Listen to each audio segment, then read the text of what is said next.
जैसे कमाल था, कमाल वो मुर्दा जिंदा किया था प्रभु ने। एक दरिया में बहता हुआ एक मुर्दा शव जा रहा था 12-13 वर्ष के बालक का, और एक शेख तकी था सिकंदर लोधी, दिल्ली के बादशाह का धार्मिक पीर। वो कबीर जी से ईर्षा करता था, और कबीर परमेश्वर जी की कृपा से सिकंदर लोधी दिल्ली के सम्राट का असाध्य रोग दूर हो गया था, जो शेख तकी से भी नहीं हुआ था, किसी से भी नहीं हुआ था। जिस कारण से सिकंदर लोधी की आस्था कबीर जी में घनी हो गई थी। और वो जो पहले वाला जो वो परमानेंट उसका गुरु था धार्मिक मजहब की तरफ से, वो शेख तकी था। तो उस शेख तकी ने जब देखा कि कबीर जी में, मेरे सम्राट की, मेरे शिष्य की कबीर जी में ज्यादा श्रद्धा होगी है, तो ईर्षा करने लग गया कबीर जी से।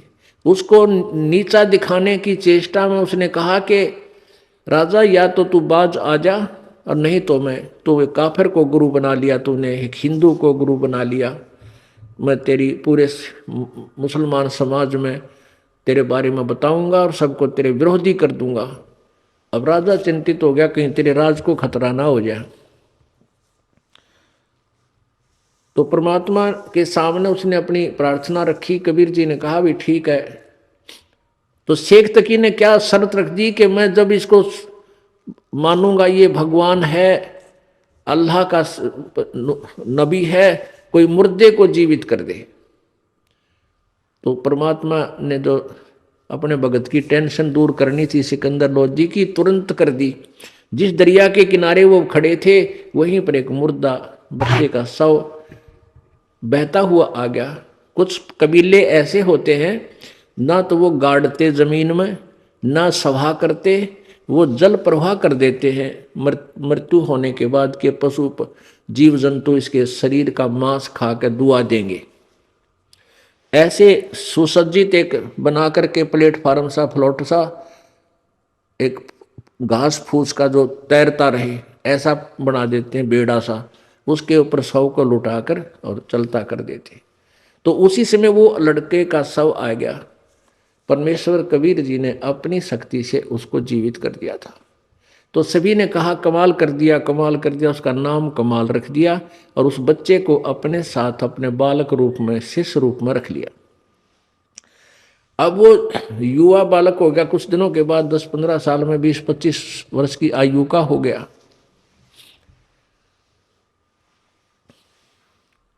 तो वो परमात्मा से ज्ञान सुनकर, कबीर जी का ज्ञान सुनकर वो भी ज्ञान औरों को सुनाने लग गया। जैसे बताते हैं भक्त, आप भी बताते हो और भी बताते हैं।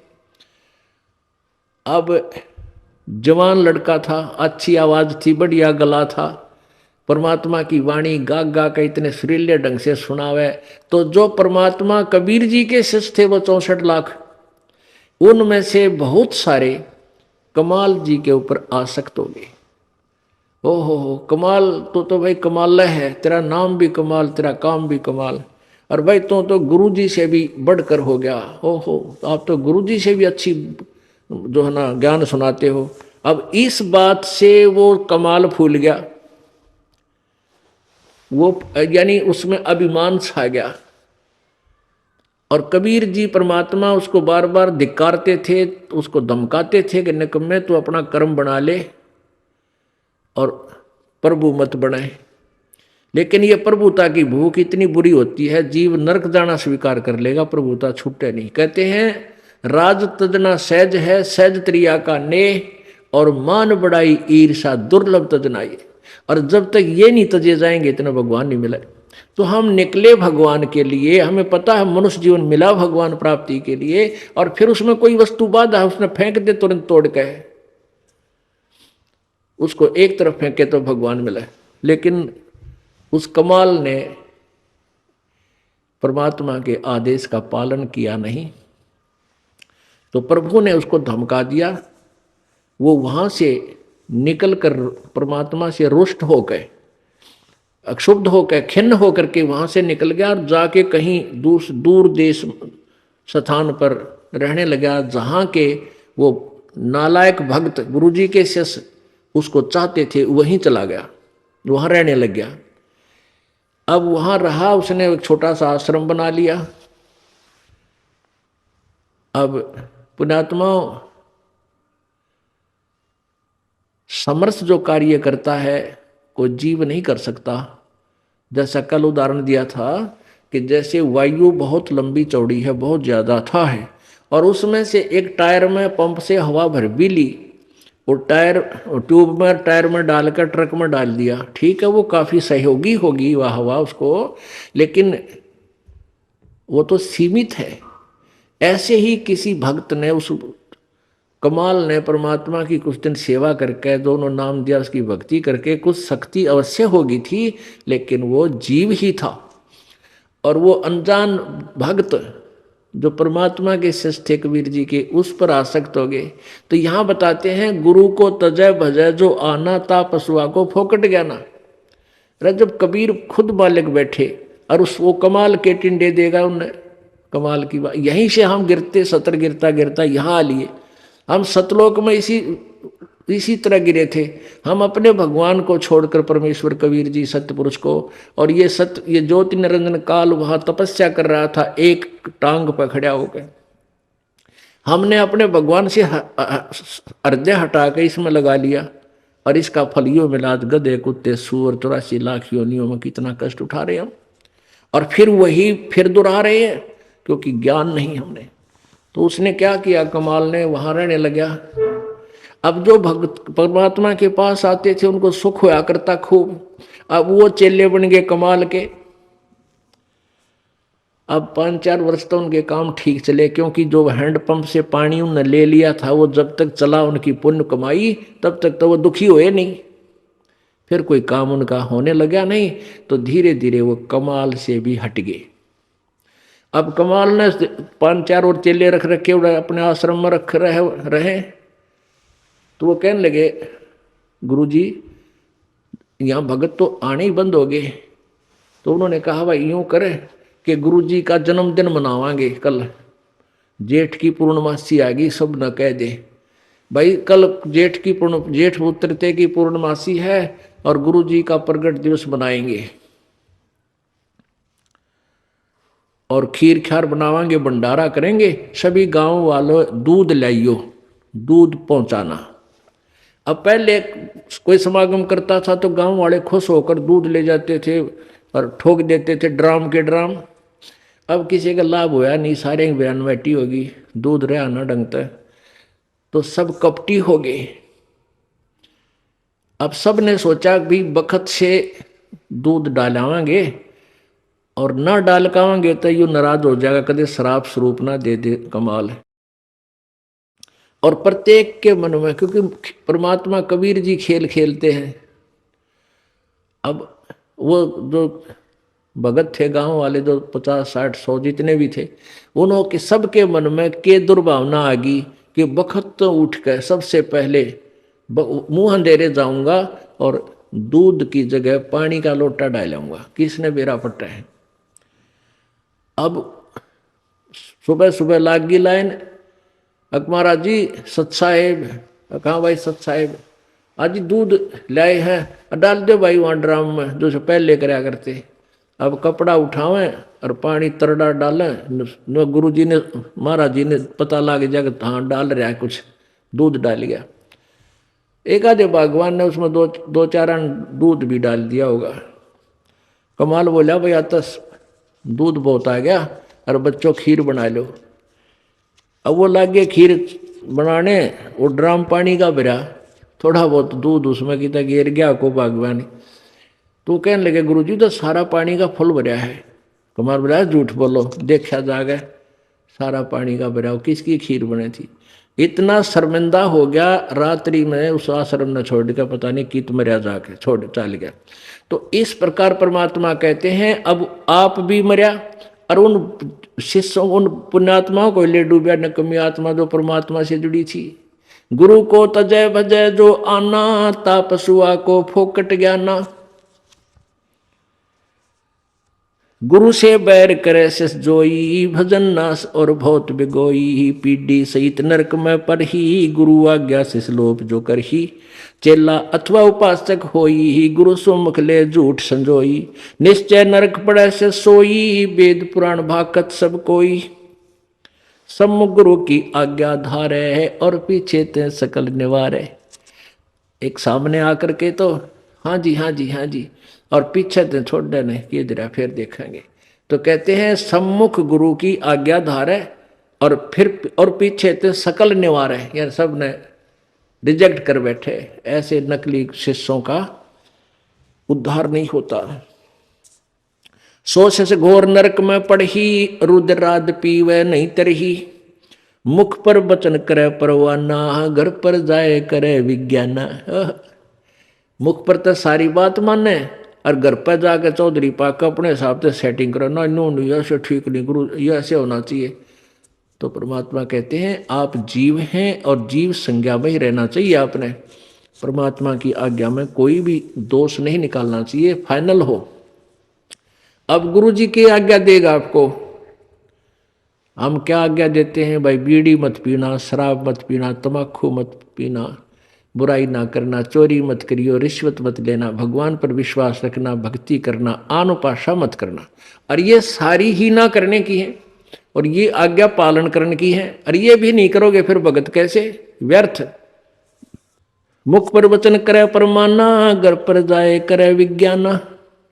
जहां जावे ता निंदा करही, सोच घोर नरक में पड़ही।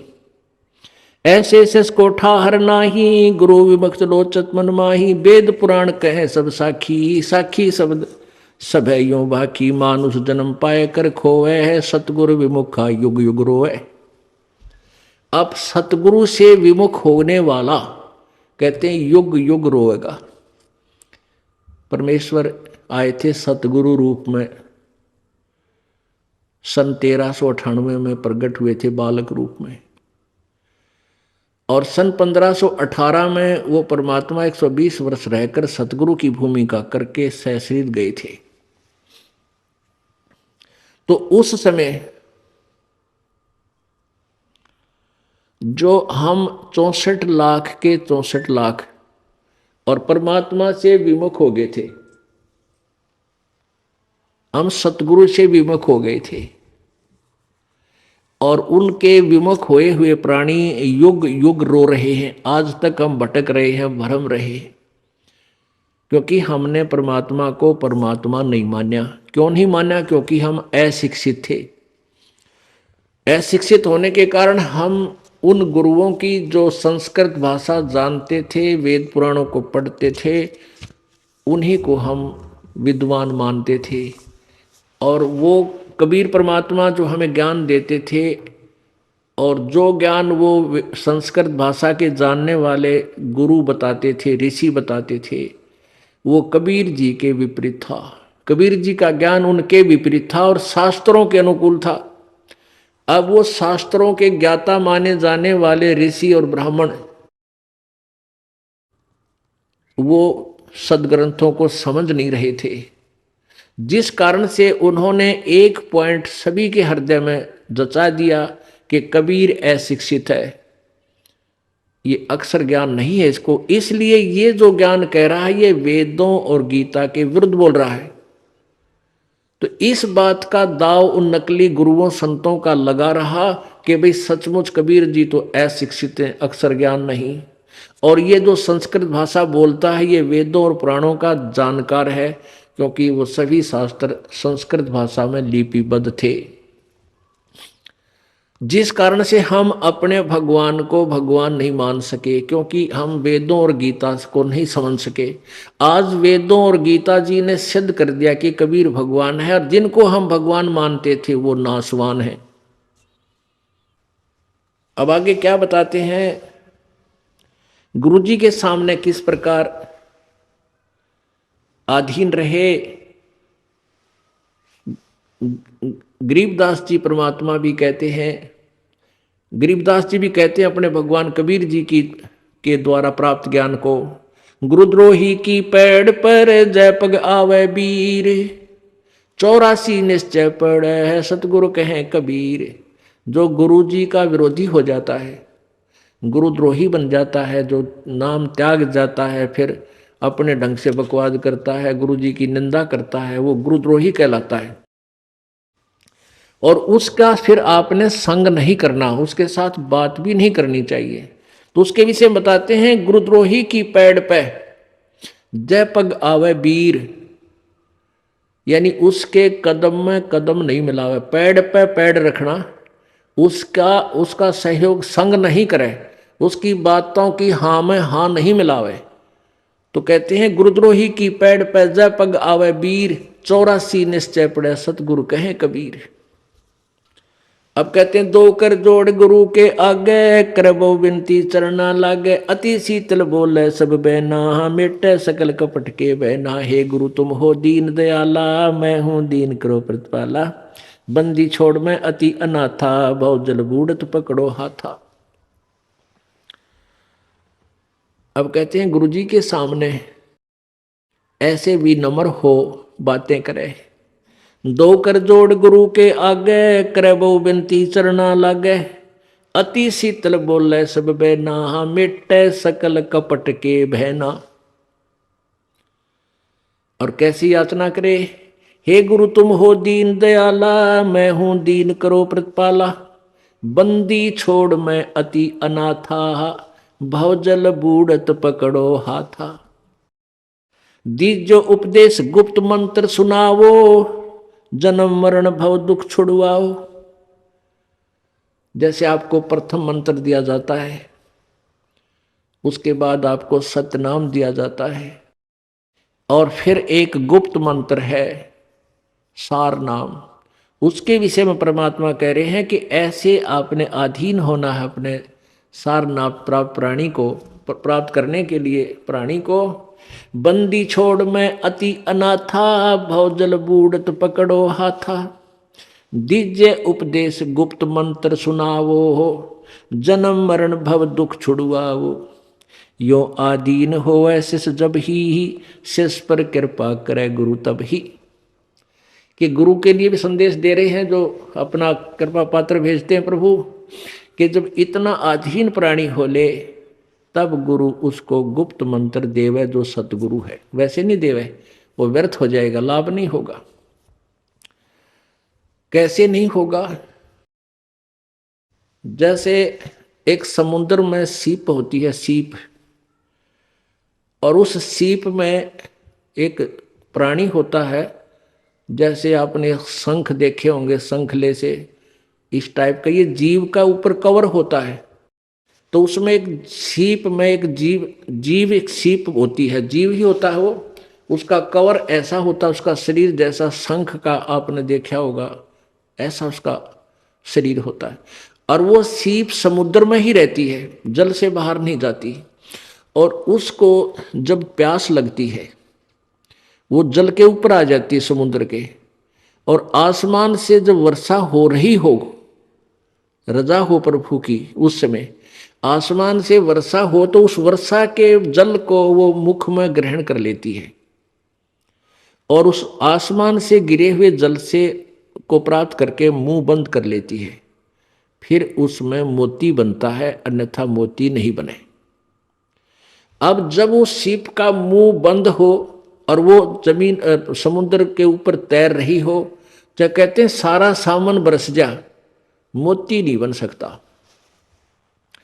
तो क्या कहते हैं परमात्मा कि जब आप में इतनी तड़प होगी तो आपके अंतःकरण रूपी सीप का मुंह खुल गया, और उस खुले मुंह में जब वो गुप्त मंत्र डाला जाएगा तो आप फिर वो उसमें मोक्ष रूपी मोती बन पाओगा। अन्यथा अगर आपका अंतःकरण का मुंह नहीं खुला, अच्छा कितनी बार वो मंत्र दे दें, आपका कति काम नहीं आएगा। तो यहाँ क्या कहते हैं, यो आदीन होवे शिष जब ही, शिष पर कृपा करे गुरु तब ही। गुरु से शिष जब दीक्षा मांगे है, मन कर्म वचन धरे धन आगे। गुरु से जब शिष दीक्षा मांगे और मन कर्म वचन धरे धन आगे, मन कर्म वचन से तो आपकी सच्ची लगन हो, और धरे धन आ गए, यानी जितनी भी आपकी दीक्षा योग्य, तो आप चाहते हो पूजा 10 2 4 10 रुपये, वो अवश्य उसमें दे। कहने का भाव ये है, ऐसी प्रीत देखे गुरु जब ही, गुप्त मंत्र कहे गुरु तब ही। भक्ति मुक्ति को पंथ बतावे है, बुरो होण को पंथ छुड़ावे। ऐसे ऐसे उपदेश ही पाई, होए दिव्य दृष्टि पुरुष पै जाई। इस भाव से जो गुरु से दीक्षा लेगा, मंत्र प्राप्त करेगा, तो फिर उस पुण्यात्मा की दिव्य दृष्टि प्राप्त होगी और परमात्मा के पास पहुंच जाएगा। गंगा यमुना बद्री समेते, जगन्नाथ धाम हैं जेते। भर में फल प्राप्त हो न जेतो, गुरु सेवा में फल पावे ते तो। गुरु महात्म को वार न पारा, वर्णे शिव सनकादिक और अवतारा। गुरु को पूर्ण ब्रह्म कर जाने, और भाव कभू नहीं आने। ओह, गुरु को परमेश्वर पूर्ण ब्रह्म ही माने, और भाव कभू नहीं आने। जिन बातन से गुरु दुख पावे, तिन बातों को दूर बहावे। अष्ट अंग से दंडवत प्रणामा, संध्या प्राप्त करे निष्कामा। आठों अंग से दंडवत प्रणाम करे, लंबा लोट के, निष्कामा, बगैर किसी मनोकामना के, केवल अपना शिष्य का कर्तव्य जान करे। तीर्थ व्रत सब करे आवे, गुरु चरणों फल तुरंत ही पावे। चरणामृत कदाचित पावे है, 84 कटे लोग सिधावे। कोटिक जब तब करे करावे, वेद पुराण सभे मिल गावे। गुरु पद रज मस्तक पर देवे, सो फल तत्काल ही लेवे।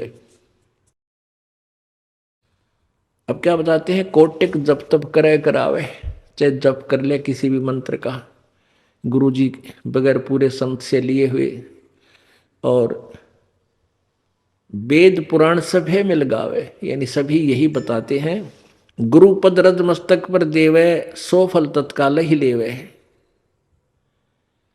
अब गुरु जी के पास आगे हैं तो रज मस्तक पर आप लागी, यानी गुरु जी का आशीर्वाद प्राप्त हुआ, उपदेश मिल गया, फिर भक्ति करे तो सब फल इसी भक्ति और नाम में आपको मिलेंगे। परमात्मा कहते सुमन से भला होगा, ना तो भला ना हो, यानी गुरु जी से उपदेश ले, फिर भक्ति करे, सुमन करे। आगे क्या बताते हैं, सोए गुरु सत जो सार चिनावे, यम बंधन से जीव मुक्तावे। अब गुरु भी वही है जो सार नाम देवे। सोए गुरु सत जो सार चिनावे, वही गुरु सच्चा है जो सार चिनावे, यानी तत्व ज्ञान बतावे और सार शब्द तक देने का अधिकारी हो, और यम बंधन से जीव मुक्तावे। गुरुपद सेवा बिरला कोई, जा पर कृपा साहिब की होई। कहते हैं गुरु की पद, पद माने पद्धति, पद्धति माने वे ऑफ वर्शिप, पूजा की विधि। जो सतगुरु पूजा की विधि बताता है, उसकी सेवा, उसकी पूजा, वो साधना वही व्यक्ति कर सकेगा जिस पर प्रभु राजी होगा। और प्रभु किस पर राजी होगा, मम भक्ता मत मम आत्म सोई, वाके हृदय रहूं समोई। अब परमात्मा किस पर प्रसन्न रहेगा कि गुरु भक्ता मम आत्म सोई, गुरु का भक्त वो मेरी आत्मा, और उसके हृदय में मैं वहाँ विद्यमान रहूँगा। परमात्मा अच्छे, परमात्मा की शक्ति से वहाँ हमारे अंदर प्रवेश रहेगी। तो जैसे सूर्य एक स्थान पर है, और जैसे हमने आजकल ये सूर्य ऊर्जा के, सौर ऊर्जा के यंत्र ला रखे हैं, वो छत पर लगा दिए जाते हैं, उससे सूर्य से गर्मी ग्रहण करता है, और नीचे पानी उबाल रहा है, चाय बना रहा है, दूध बना रहा है। तो वो सूर्य की जो शक्ति उसमें आई, उसने संग्रह किया, वो उसमें वो आने का रास्ता है, और वो डिफेक्ट हो गया तो फिर सूर्य वहीं है, कोई काम नहीं करेगा। ऐसे ही कहते हैं जब तक तू गुरु जी का भक्त बना रहेगा तो मैं आपके हृदय में, अर्थात मेरी शक्ति तेरे अंदर काम करती रहेगी। तो यह कहते हैं गुरुपद सेवै बिरला कोई, जापै कृपा साहिब की होई। क्योंकि काल डगमग कर ले जाता है। और गुरु जी के पद, गुरु जी की पूजा, गुरु जी द्वारा बताई गई भक्ति विधि, वो पद बोलते हैं इसको। कोई बिरला ही इसको करेगा जिस पर कृपा मालिक की होगी। आप देख लो, अरबों खरबों मनुष्य हैं इस पृथ्वी पर, अरबों खरबों मानव हैं, उनमें से कितनी पुण्यात्मा है जो भगवान के इस यथार्थ मार्ग को स्वीकार किए हुए हैं। परमात्मा इसी विषय में कह रहे हैं, गुरुपद सेवै बिरला कोई, जापै कृपा साहिब की होई। गुरु महिमा सुखदेव जो पाई, ही चढ़वी मान बैकुंठा जाई। गुरु बिन वेद पढ़े जो प्राणी, समझे न सार रहे अज्ञानी।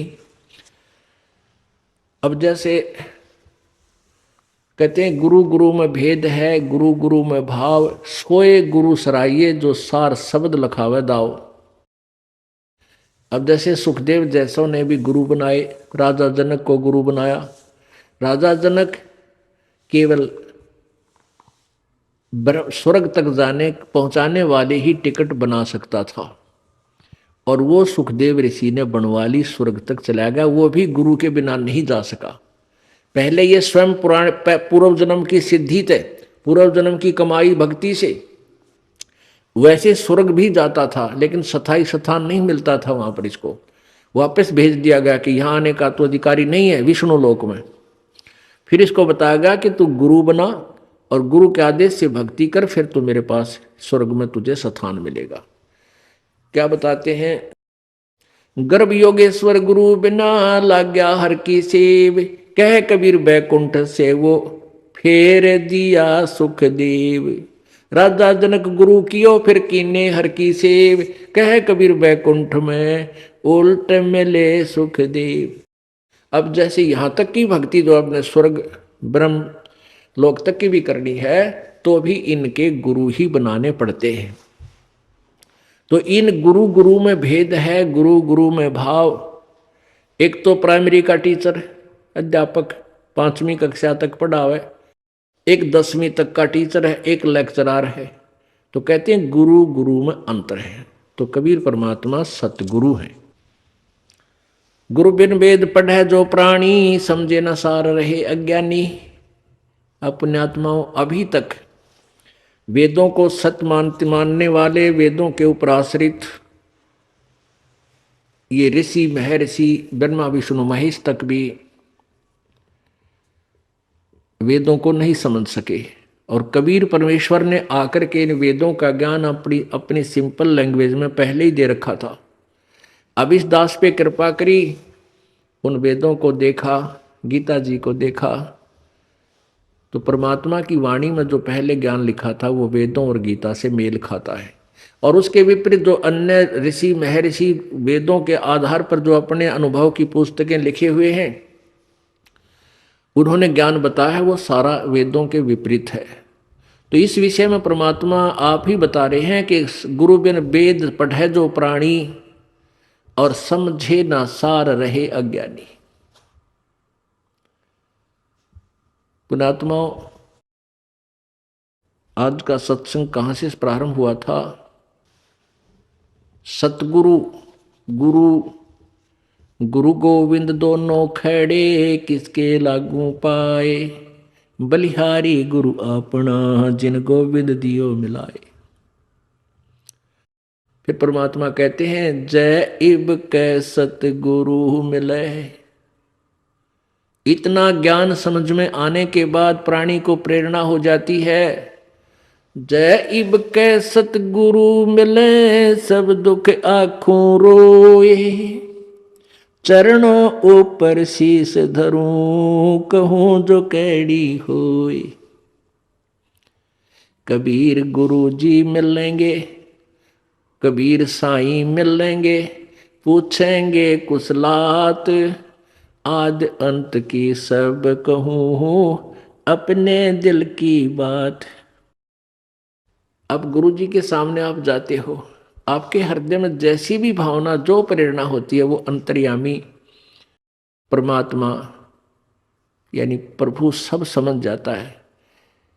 परमात्मा ने ये एक कंप्यूटर रखा हुआ अपना शुद्ध करके, और उस परमात्मा के पास इसके माध्यम से सब आपकी भावनाएं ऑटोमेटिक चली जाती हैं। जो तुम सोचकर आते हो, जो आप प्रेरणा ले रहे हो, क्योंकि वहीं से सिमरण करने लगते हो, लाइन में लगते ही ऐसे कहूंगा ऐसे कहूंगा, और वहां आकर आप कुछ कह पाते हो, कुछ नहीं कह पाते हो। लेकिन उसके कंप्यूटर में आपकी वो सारी जा चुकी है इस दास के माध्यम से। तो इस प्रकार परमात्मा कहते हैं कि तुम जाकर के गुरु के चरणों में शीश रखते हो, आपकी आत्मा गदगद हो जाती है। आपके अंदर की जो भी फीड था वो मैटर मालिक के पास पहुंच गया, वो अंतर्यामी है। आप क्या चाहते हो, आपको क्या कष्ट है। तो यहां परमात्मा कह रहे हैं कि कबीर साईं मिल लेंगे पूछेंगे कुशलात, आद अंत की सब कहूं अपने दिल की बात। तो आपने मुख्य तौर पर क्या कहना है कि गुरु जी तुम ना भूलियो, चाहे लाख लोग मिल जाए। ये परमात्मा हमसे दृष्टि मत हटाना, चाहे आपके लाखों से सो जाए।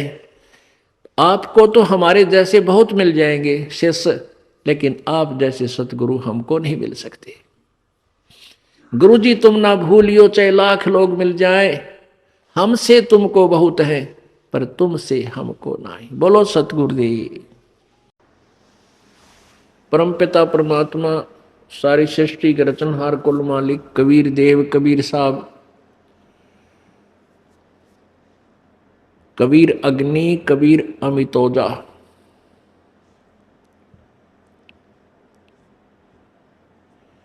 ये वो परम अक्षर ब्रह्म हैं जिनके विषय में गीता जी अध्याय नंबर 8 के श्लोक नंबर 1 में अर्जुन ने पूछा है कि किम तत्ब्रह्म, तत्ब्रह्म कौन है।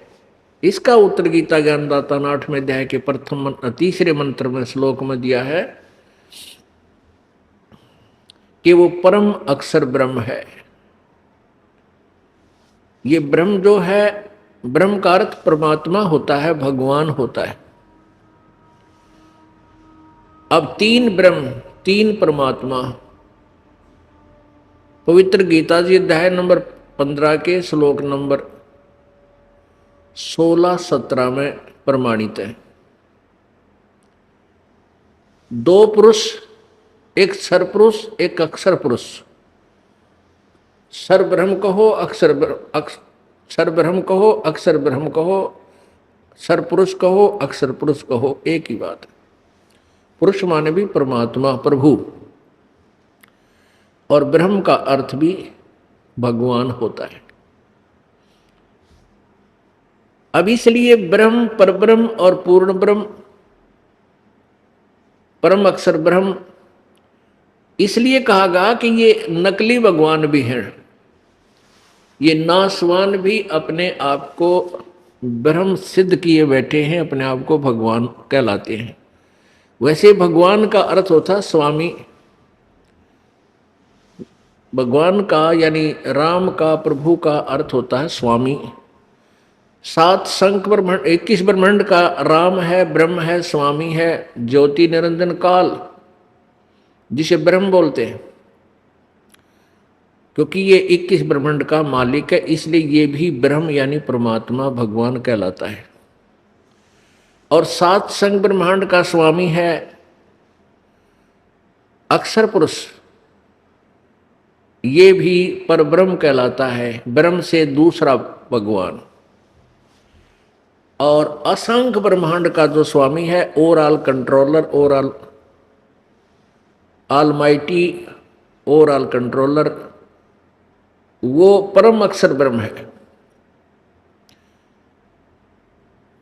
इस प्रकार ये 3 परमात्मा है। तो परम अक्षर ब्रह्म जो कुल मालिक है वो कबीर देव है। ये वही परमात्मा है जो बनारस में एक जुलाहे की भूमिका और एक कवि की भूमिका, एक तत्वदर्शी संत की भूमिका करके अपना कार्य संपन्न करके सहशरीर चले गए थे। इस प्रकार ये 3 परमात्मा है। तो परम अक्षर ब्रह्म जो कुल मालिक है वो कबीर देव है। ये वही परमात्मा है जो बनारस में एक जुलाहे की भूमिका और एक कवि की भूमिका, एक तत्वदर्शी संत की भूमिका करके अपना कार्य संपन्न करके सहशरीर चले गए थे।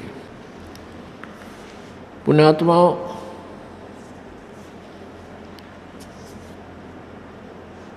ऋग्वेद मंडल नंबर 9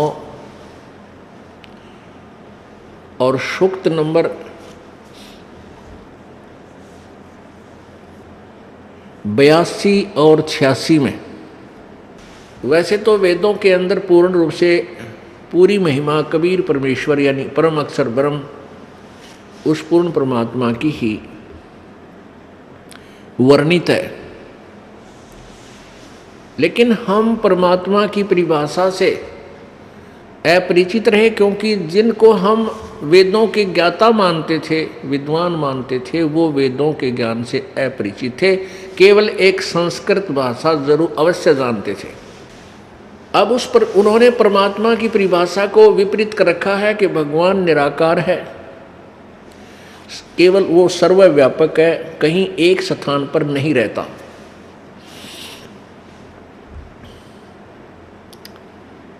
कुछ एक ने ऐसा भी कहा है कि वो ब्रह्मलोक में रहता है, और फिर वो भी कहते हैं वो निराकार है, वो किसी के समक्ष नहीं आता। इस प्रकार की जो उलट पुलट थ्योरी बना करके पूरे मानव समाज को भ्रमित कर दिया, जिस कारण से सभी मानव अपने अपने हिसाब से अपनी अपनी अटकल लगा करके ज्ञान प्रचार ज्ञान आधार बना करके भक्ति कर रहे हैं। वो लोकवेद है। लोकवेद उसे कहते हैं, लोकवेद उसे कहते हैं जो अक्षेत्रीय ज्ञान हो और स्वयं विचार विमर्श से जो सेट किया गया हो, उसको लोकवेद कहते हैं। सुना सुनाया ज्ञान जिसका कोई आधार ना हो, उसको लोकवेद बोलते हैं। कबीर परमेश्वर जी स्वयं ही अपनी महिमा आप ही व्याख्यान करते हुए बोलते हैं हमें समझाने के लिए। कबीर पीछे लग गया जाऊं था मैं लोकवेद के साथ, रास्ते में सतगुरु मिले दीपक दे दिया हाथ। अब लोकवेद के साथ कैसे लगे जा रहे थे? जैसे ये दास पहले पवित्र हिंदू धर्म जन्म होने के कारण पहले हनुमान जी का पुजारी था, श्री कृष्ण और भगवान शिव के पुजारी था, अपना एक और देवता होता सबका पर्सनल बाबा श्याम जी का पुजारी था। फिर जो भी कोई देवता के विषय में और भी कोई महिमा सुनी तो उसके भी पुजारी थे। हम श्री कृष्ण और श्री रामचंद्र जी को सुप्रीम पावर मानकर आश्रित थे। ब्रह्मा विष्णु महेश जी को हम सुप्रीम पावर मानते थे। इनको अजरो अमर सुना करते थे। इनके कोई माता पिता नहीं है, ये हम इस ज्ञान से हम परिचित थे। ये लोकवेद था, ये दंत कथा थी, यानी एक दूसरे से सुनी सुनाए। ये यथार्थ ज्ञान नहीं था, ये तत्व ज्ञान नहीं था। गीता जी अध्याय नंबर 4 के श्लोक नंबर 32 में बताया है कि जो अभी श्लोक 25 से लेकर 31 तक मैंने आपको वर्णन किया है अर्जुन, कि कोई ऐसी साधना करता है, कोई देवता पूजता है, कोई केवल व्रत रखता है, कोई प्राणायाम आदि करके, कोई योगा पर तक सीमित है। इस प्रकार के ज्ञान परमात्मा सच्चिदानंद घन की वाणी में ब्रह्मणे मुखे विस्तार से कहे गए हैं। वो विशेष ज्ञान है, वो वास्तविक ज्ञान है, वो तत्व ज्ञान है। और चौथे अध्याय के 34वें श्लोक में कहा है कि उस तत्व ज्ञान को तू तत्वदर्शी संतों के पास जाकर समझ। तत्वदर्शी संत की पहचान बताई है 15वें अध्याय के 5वें मंत्र में कि जो उल्टे लटके हुए संसार रूपी वृक्ष के सभी पार्ट्स को, सभी विभागों को, जैसे तना कौन है, कौन भगवान समझो, क्योंकि संसार का वृक्ष का एग्जाम्पल दे करके प्रभुओं की उनकी अपनी अपनी महिमा समझाई गई है, प्रभु की परिभाषा बताई गई है। जो संत उल्टे लटके हुए संसार रूपी वृक्ष के पत्ते आदि सभी आप सुन रहे थे जगत गुरु तत्वदर्शी संत रामपाल जी महाराज जी की मंगल प्रवचन। अधिक जानकारी के लिए संत रामपाल जी महाराज यूट्यूब चैनल पर विजिट करें। लास्ट भक्ति यूट्यूब चैनल को सब्सक्राइब करें और बेल आइकन को प्रेस करें।